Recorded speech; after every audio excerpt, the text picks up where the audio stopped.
நடந்து முடிந்த நாடாளுமன்ற தேர்தலில் தேர்தல் ஆணையம் ஒழுங்காக செயல்படவில்லை. வாக்காளர்களை ஒழுங்காக சரிபார்க்கவில்லை.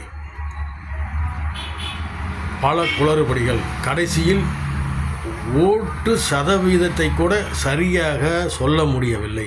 ஓட்டு முடிந்ததுக்கு அப்புறம்தான் சொல்ல போகிறோம். அதை கூட சரியாக சொல்ல முடியலன்னா தேர்தல் ஆணையம் அந்த அதிகாரிகள் என்ன செய்துக்கிட்டு இருக்காங்க?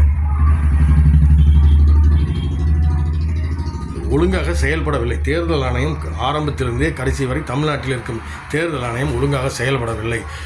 இவர்களுக்கெல்லாம் சம்பளத்தை குறைக்க வேண்டும். அதிக சம்பளம் தருகிறது. அதனால் தான் இவர்கள் யாரும் சரியாக வேலை செய்வதில்லை. அடுத்த வேளை சாப்பாட்டுக்கு என்ன செய்வோம் என்ற ஒரு நிலைமை இருந்தால், வேலையை விட்டு நீக்கினால் அடுத்த வேளை சாப்பாட்டுக்கு என்ன செய்வோம் என்ற ஒரு நிலைமை இருந்தால் இவர்களெல்லாம் ஒழுங்காக வேலை செய்வார்கள்.